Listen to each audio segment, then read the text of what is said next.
அன்பு கூட வந்து குழந்தைங்களோட நாங்களும் போவேன்னு சொல்லிட்டு எல்லாம் அடம் பிடிக்கிறதால எல்லாருமே வந்து தீபாவளிக்காக போகிறாங்க.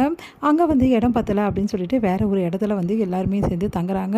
இந்த சூழ்நிலை இங்கே நீங்கள் தங்குறதால வந்து இந்த ஏரியாவில் வந்து ரொம்ப பெரிய விஷயம் ஒன்று நடக்குதுங்க.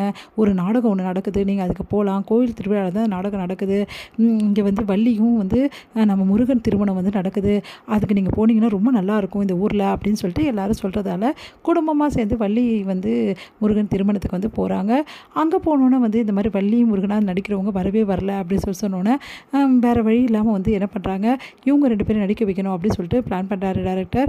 அதன் மாதிரி வந்து வள்ளிக்கு இந்த முகமும் வந்து இந்த தாடி வச்ச வந்து முருகனுக்கு வந்து கரெக்டாக இருக்கும், நீங்களும் நடிக்கணும் அப்படின்னு சொல்லிட்டு அன்புக்கிட்டையும் கண்மணிக்கிட்டையும் சொல்கிறாங்க.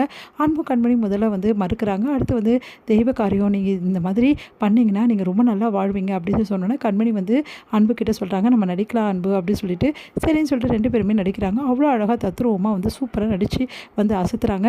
எல்லாருமே அவங்கள பாராட்டுறாங்க. ரொம்ப நல்லா இருக்குது. உண்மையிலேயே இவங்க 2 பேரையும் பார்க்கும்போது வந்து அந்த வந்து வள்ளி வந்து முருகனை பார்த்த மாதிரி நேரில் பார்த்த மாதிரி எங்களுக்கெல்லாம் சந்தோஷமாக இருக்குது அப்படின்னு சொல்லிட்டு எல்லாருமே அவங்கள பாராட்டிகிட்டு இருக்காங்க. இங்கே வந்து கண்மணி கிட்ட அன்பு வந்து ஐ லவ் யூ சொல்கிறாரு. அடுத்து வந்து தாலியும் கட்டுறாரு எல்லார் முன்னாடியும். இது எல்லாம் பார்த்து வெண்ணிலாவுக்கு வயிறாக எரியுது. செம டென்ஷன் ஆகி அங்கேருந்து வெண்ணிலா வந்து கிளம்புறாங்க. இந்த சூழ்நிலை வெண்ணிலா செம டென்ஷனாக இருக்கா. கண்மணி ரொம்ப சந்தோஷமாக இருக்காங்க. கண்மணி பார்த்த வெண்ணிலாவுக்கு வயிறாக எரியுது. இவனா இவ்வளோ சந்தோஷமாக இருக்கா அப்படின்னு சொல்லிட்டு கண்மணி உங்ககிட்ட ஒரு விஷயம் சொல்லணும், ஆனால் நீ என்னை தப்பாக நினைக்கக்கூடாதுடி அப்படின்னு. என்ன விஷயம் சொல்லு அப்படின்றாங்க. இல்லை நீ என்கிட்ட என்ன சொன்ன, ஊருக்கு கிளம்ப போது கூட என்ன சொன்ன, அன்பு வந்து என் மேலே உண்மையிலேயே வந்து காதெல்லாம் இல்லை, அவருக்கு என்கிட்ட லவ்வே இல்லை என் மேலே, சும்மா எல்லாருக்காக வந்து நடிக்கிறாரு அப்படின்னு தானே சொன்னேன். ஆமாம் இப்போவும் அப்படி தான் சொல்கிறேன். இப்போ அப்படி நீ சொல்லவே முடியாது.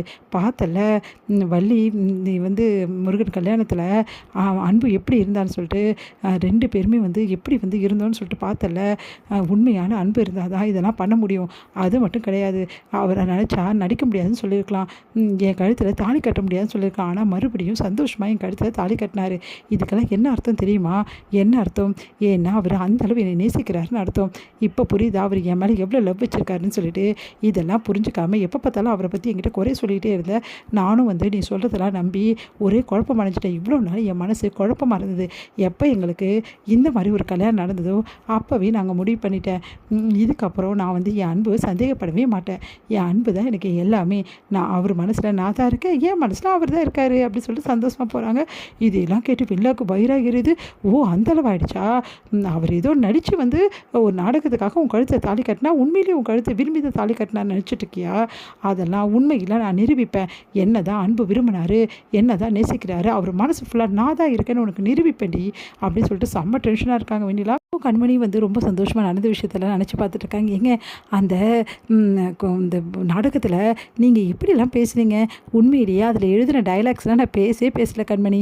நானாக தான் ஓனாக நிறைய விஷயம் பேசினேன். நான் கூட அப்படி தாங்க, நானாக தான் ஓனாக பேசினேங்க அப்படின்றாங்க. ஐ லவ் யூலாம் அதில் இல்லவே இல்லை அப்படின்னு. அப்போது நீங்கள் தான் சொன்னீங்களா அப்படின்றாங்க. அப்படியே கண்மணிக்கு வெக்கம் தாங்க முடியல. ஆமாம் கண்மணி, இப்போ இருக்க ட்ரெண்டிங்கில் லவ் யூ சொன்னதுன்னா நல்லாயிருக்கும். ஓ அதுக்கு தானா அப்படி, என்ன வேறு என்ன எதிர்பார்த்தேன் அப்படின்னு. ஒன்றும் இல்லை அப்படின்றாங்க. இவ்வளோ லவ்வாக மனசில் வச்சுக்கிட்டு ஒன்றும் இல்லைன்றார் பாரு, சொல்லலாம்ல. ஆமாம் கண்மணி, உன்னை உண்மையிலே லவ் பண்ணுறேன், அதுக்காக தான் ஐ லவ் யூ சொன்னேன்னு சொல்லிட்டு அப்புறம் ஸ்கிரிப்டுக்காக நான் பண்ணேன் அப்படின்றாரு. ஏன் தான் இவங்க இந்த ஆம்பளைங்க இப்படி இருக்காங்களோ தெரில. வாய் திறந்து சொன்னானாவா, இவ மட்டும் என்ன சொன்னானாவா, இந்த மாதிரி நீங்கள் என் மேலே எவ்வளோ அன்பு வச்சுருந்தா எனக்கு ஐ லவ் யூ சொல்லியிருப்பீங்க, நானும் உங்களுக்கு அதுக்கு தான் சொன்னேன் அப்படின்னு சொல்லிட்டு சொல்லலாம்ல. இந்த பொம்பளைங்களே இப்படி தான் அப்படின்னு சொல்லிட்டு அவரும் சொல்லிட்டு இருக்காரு.